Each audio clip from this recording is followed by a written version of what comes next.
India, the only land where the smallest of everyday acts are pervaded with spiritual ethos.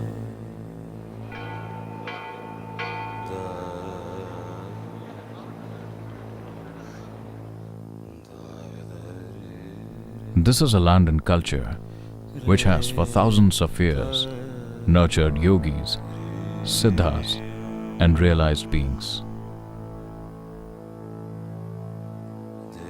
These beings explored life in depth, looked at all aspects of human well-being, and consciously structured the culture so that even the simplest act became a spiritual one.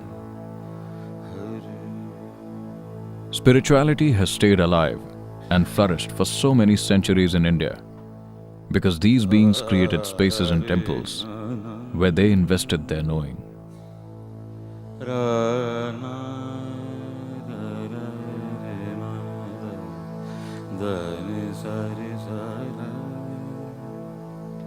Kailash is one such place, which is a powerhouse of energy. The first being to store his knowing in an energy form here was the Adi Yogi Shiva himself. Though they are thronged by worshippers, the ancient temples were originally built not as places of worship, but as powerful energy centers which allowed people to transform themselves in a very deep way.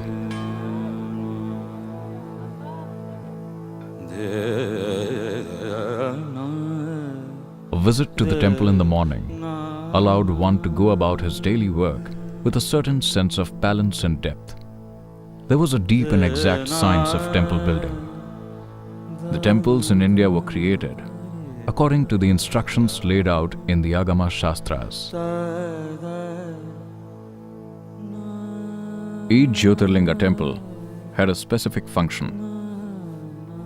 If you want health, you go to a certain temple. If you want material well-being, you go to another. Each temple was created to address a different aspect of life. The existing lingas in these temples have been consecrated for one or two particular chakras, which benefit people accordingly.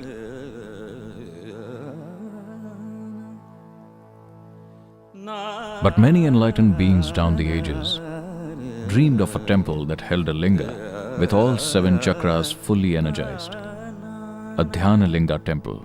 Of all the temples, this is the most complex to create, and so difficult is the task that it never happened. The closest attempt to consecrate such a Dhyana Linga took place almost 1,000 years ago in Bhojpur in Madhya Pradesh.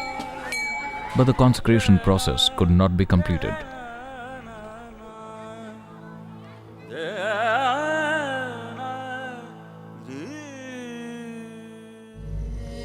There is now only one place where a Dhyana Linga stands, the only one to be fully consecrated in over 2,000 years.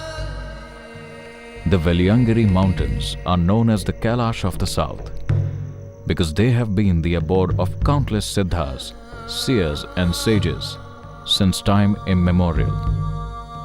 Shiva himself is said to have spent time in these mountains.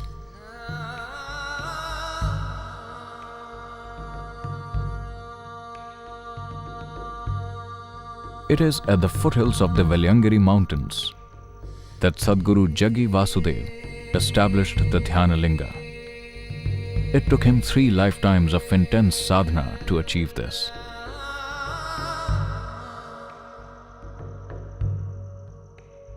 The consecration of Dhyana Linga involved an intense process of prana pratishtha which spanned over 3 years.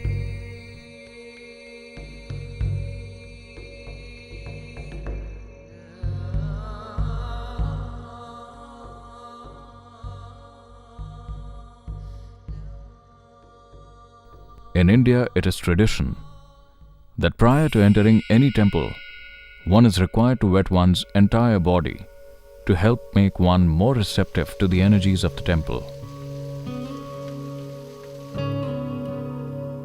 The Tirth Kund is a subterranean tank with a solidified mercury lingam immersed in water.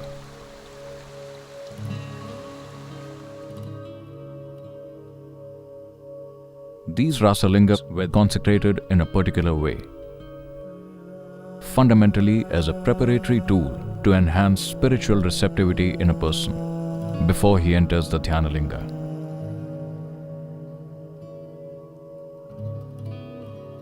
The Tirth Kund's energy-soaked water has an uplifting effect on the physical body in terms of health and well-being and stabilizes the pranic imbalances in a person.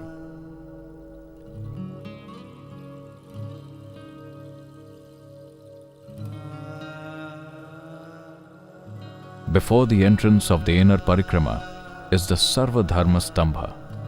Symbols of all the major religions of the world are inscribed on three sides of the stambha. A welcome that goes beyond religious divides. To reach the open pathway, the inner parikrama, one must climb 3 steps. The unusual height of the steps forces the visitor to press the soles of his feet onto the pebbled surface of these steps, which in turn activates certain nerve centers in the body, a preparation of the system to make it more receptive to the energies of the Dhyanalinga.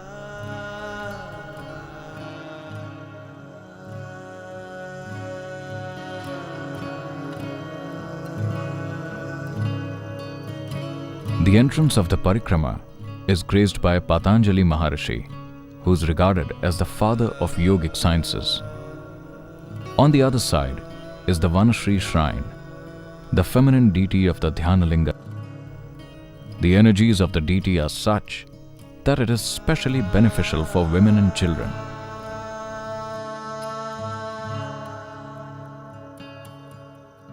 The 6 panels on the approach depict moments from the lives of 6 South Indian sages who reached the peak of consciousness through their devotion to the divine.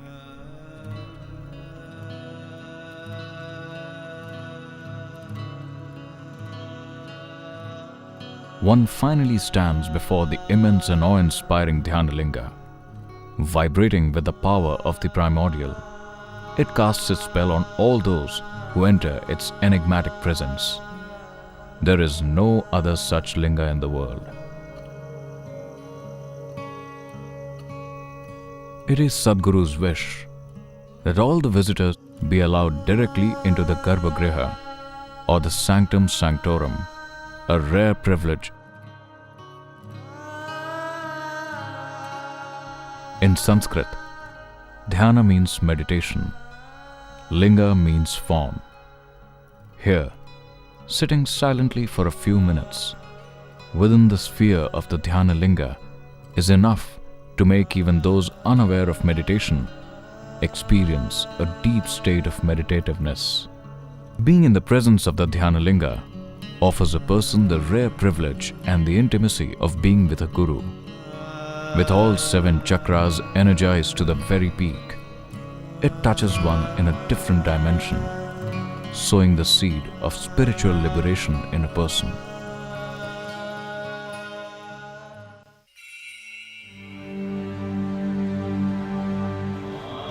Linga Bhairavi consecration will be in many ways the biggest event to happen in Asia after Dhyanalinga consecration. In real terms. I'm saying real terms because that's my essential work. Dhyanalinga is complete by itself, but putting a proper, appropriate, feminine counter to him is an essential part. If you transform mud into food, we call this agriculture. If you make food into flesh and bone, we call this digestion, integration. If you can make this flesh, or even a stone, or even an empty space, into a divine possibility, that is called consecration.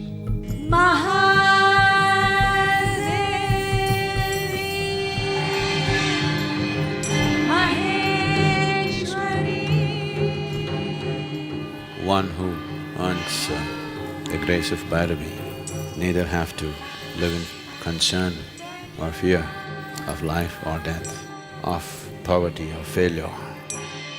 All that human being considers as well-being will be his if only he earns the grace of Bhairavi.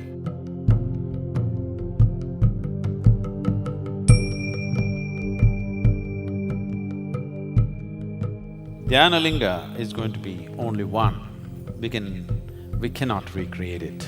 What has gone into it is too much to make it again. But other kinds of consecrated spaces, this is one thing we want to do. We want to create as many consecrated spaces as possible on the planet. Either in the form of Devi or in any other form. Particularly in this culture, enormous amount of knowledge about this dimension of life was perpetuated, and this was held as the most important thing, because it doesn't matter what you're eating, how you are, how long you live, that at some point a need will come that you want to get in touch with the source of creation.